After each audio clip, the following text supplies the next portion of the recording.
小伙被一头巨蟒吞入腹中，可是过了3天3夜也安然无恙，甚至还能在里面背诵学习百草纲目。到最后，仅凭一根普普通通的发簪，便划破了这100年修为的巨蟒。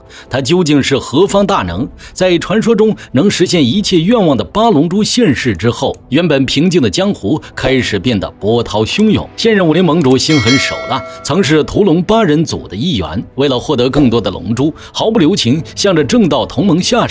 天山派的福家姐妹也因此在悬崖边失散，悬崖底下是奔流不息的黄河。福田香跌落其中，一路漂流来到下游，被一个看起来慈眉善目的老头所救。可不料这老东西也没安好心，天山姐妹得到龙珠的消息被有心之人广为传播，郝家庄家主也起了贪婪之心。离此地最近的强大势力乃是唐门，他只要将女孩交上去，荣华富贵那是大大的有。与此同时，女孩的姐姐顺着悬崖底搜寻，成功找到了伙伴查木龙。此人乃是龙珠的守护者，如今失去记忆，可冥冥中一股无形的大手却在推动他的命运。二人会合之后，继续寻找失踪的福田香，可在郝家庄的有意隐瞒之下，结果自然不言而喻。福田娇跟查木龙焦急不已的时候，女孩已经被卖到了唐门。这群家伙以暗器著称，在武林争霸的时代能有今天的地位，想想就不是什么好人。福田娇被送来之后，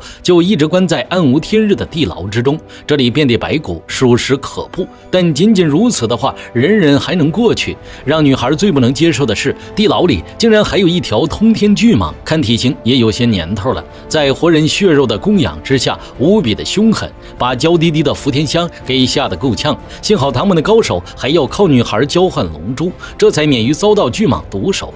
他一直这么下去也不是个事儿。就当福田香苦思冥想，寻求逃生方法的时候，巨蟒竟然说话了，这可把他吓得不轻。难道对方成精了吗？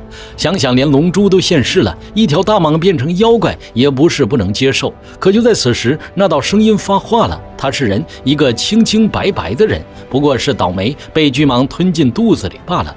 福田香闻言缓缓凑近查看，这才发现声音是从蛇肚子里传出来的。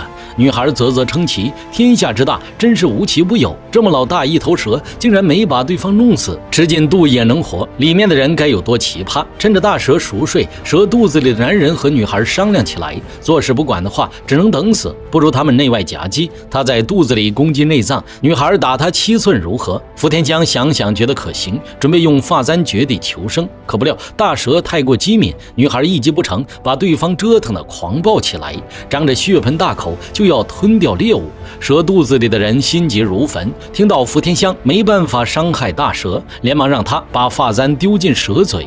跟大蛇厚厚的鳞片相比，他的内脏简直不要太脆弱。路易轻轻一划，大蛇就被开膛破肚。一个有些狼狈的大帅哥随即站在了福田香的面前。这家伙可不简单，精通奇门异术，身子一扁就从地牢的洞口钻了出去。与其说这是缩骨功，不如说是法术了。逃离地牢之后，路易潜入唐门的密室，准备看看有什么宝贝。岂料唐门不讲武德，竟然在柜子里放毒物。男人中毒之后头晕目眩，不一会儿就昏倒在地。可直到天都黑了，这地方硬是没人过来查看。路易悠悠转醒，身形一动，毒素便清理干净，功力也得到了增加。这一待遇堪称武林龙傲天。穿着一身崭新的衣服，路易再次回到了地牢。福田娇见了啧啧称奇，也开始相信对方能把自己拯救出去。由于男人3天前就被大蛇吞入腹中，所以他的消失唐门并不会察觉。只要找到外援，逃出升天指日可待。至于为啥不直接撬门开锁，只能怪罪于唐门地牢的结实牢靠。路易再次溜走之后，来到一处热闹的客栈，恰巧遇见了当今武林盟主上官云的女儿上官飞燕。都说虎父无犬女，但跟上官云的阴险狡诈相比，上官飞燕则是一个彻彻底底的江湖侠女，路见不平拔刀相助。对于上官女侠来说，就是平时的日常。背靠武林盟主这面大旗，一般人都得躲着走。可此时2个武林败类胆大包天，竟然敢袭击上官飞燕。路易一瞧，机会这不就来了吗？瞄准机会上去一顿骚操作，男人成功在对方心里留下了个好印象。随后再假装遇到麻烦，侠义心肠的上官飞燕立马拍着胸脯保证帮忙。唐门虽然图谋龙珠已久，但在这个通信不发达的年代，根本不知道天山姐妹的大姐长啥样。二人稍作打扮，就装成福田娇跟查木龙去护佑唐门放人。他们老老大是个秃头，在获得了力量的同时，也失去了智商。上官二人一番花言巧语，他便相信了对方的身份，仗着在自己的地盘，大大咧咧就把福田香给放了出来。在拿到龙珠之后，连看都不看对方一眼，还真是个诚实的秃头。但很可惜，上官他们都是假冒的，自然不会有真正的龙珠。他们二人仔细琢磨了好一会儿，直到圆珠逐渐发热，轰隆一声发生爆炸，这才明白上当了。此时再去追杀，显然为时已晚。但上官三人跑路了，前来拯救福田香的正牌天山弟子就倒霉了，在唐门大部队的偷袭之下，死伤惨重。福田蛟跟长木龙赶到之时，领头的女弟子眼看就要见阎王了。而唐门秃头看见真正的福田蛟后，对于龙珠的渴望也油然而生，一声大喝，唐门弟子便蜂拥而上。今天不把龙珠找出来，他誓不罢休。明明是以暗器闻名的唐门，现在竟然跟天山弟子短兵相接，是时候让你们知道天山七侠的厉害了。福田蛟长剑一甩，8米长的剑气贯穿战场，如同一个白衣杀神，无情的收割唐门弟子生命。可对面的人实在太多了，此时又是唐门大本营，这么下去也不是办法。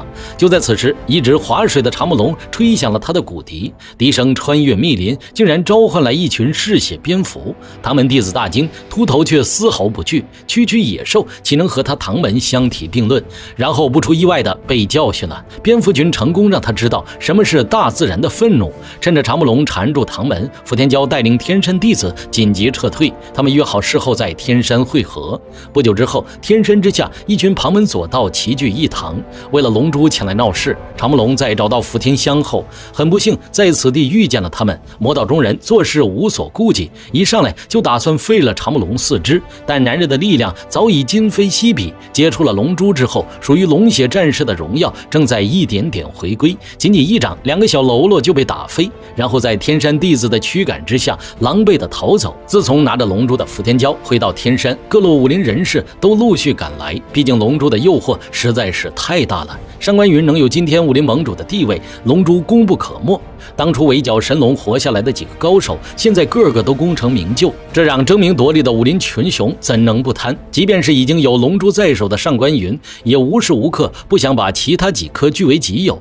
宝贝哪有人嫌多的？天山派得到这颗龙珠，瞬间就成了众人的眼中钉。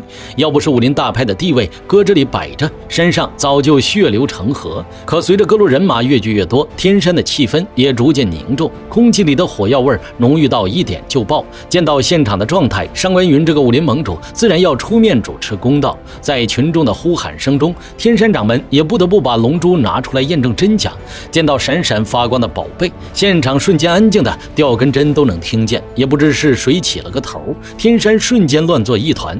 为了传说中的龙珠，普通人眼里的武林豪侠厮杀成一片，属实是丢人现眼。最后在长木龙和上官云等高手的镇压下，现场暂时安定下来。长木龙提议用龙珠为众人疗伤，可把觊觎龙珠奥秘的上官云给嫉妒坏了。表面上和和气气，心里不知道有多少阴谋诡计在酝酿。而天山掌门看到长木龙的善良后，出于好心，打算帮他检查身体，想法子恢复曾经的记忆。可当长木龙看到记忆里的尸山血海，他根本无法承受这巨大的压力，惊恐之下不禁狂性大发，无意中就将身边之人击伤。过了许久，等男人清醒过来，熟悉的骨笛竟然插在天山掌门的胸口。被武林豪侠偶然撞破之后，长木龙顿时成了众矢之的。毕竟天山掌门可是德高望重的武林前辈，长木龙此举无异于和整个武林为敌，害怕之下瞬间撞开人群，朝着天山之外逃去。这一下子可就是哑巴吃黄连，不是他也是他了。天山的老掌门死后，身为大师姐的福田蛟继承了掌门之位。对于长木龙杀害师傅的说法，他却是不信的。毕竟一路走来，从男人还是奴隶，他们便认识了。如此不符合本性的事情，其中必有蹊跷。但其他人可管不了那么多。长木龙伤天害理，罪大恶极，并且还懂得龙珠的使用方法，这就使得某些人更不能放过他了。上官云这个老家伙，在从长木龙手里见到龙珠的妙用之后，对其他7颗龙珠变得更加垂涎。找不着踪迹的几颗先不说，昔日一起屠龙的好友，现在可大半还在江湖上活跃呢。只要能得到其余的龙珠，参悟透神龙的奥秘，区武林盟主算什么？立地成仙也不是不可能。想到此处，上官云变得越发兴奋，在派人追杀长木龙的同时，悄悄向昔日的好友伸出出了魔爪。在常慕龙拼命逃跑的时候，幸运的遇上了有过数面之缘的2个江湖异类陈忠、木谷，二者乃是师母与徒弟的身份，却相互深爱着彼此，被所谓的侠义武林所不齿。在上天山之前，常慕龙曾和傅天骄在山林里赶路，意外遇见了遭受攻击的陈忠。无愧于他的外号，陈忠真的有一门奇大无比的大钟，使用起来想必威力非凡。但因为敌人的攻击，女人现在状态很是不好，让二人去找他的徒弟木谷帮忙。傅天香赶到最近的镇子，发现了大伙聚集在一起，表情很是凝重。他小声询问木谷是谁，却换来无视的目光。继续追寻之时，远处一个大汉高声回应。当得知师母处于危险，大汉瞬间暴怒，脚底的大鼓发出音波，瞬间将全场的喽啰给秒了。随后大汉玉气飞行，很快便来到了后山，常慕龙也便因此结了个善缘。在遇到被追杀男人之后，同为天涯沦落人的陈忠、木谷想也不想便与其会合。3人武力不俗，些许喽啰根本不是他们对手。可无奈上官云这个最终 BOSS 不讲武德，没有先派什么8大金刚、4大护法前来送人头，竟然亲自下场欺负小朋友。上官云得到龙珠6年，实力非同凡响。陈忠、木谷在天山受了伤，大意之下直接被打成半残。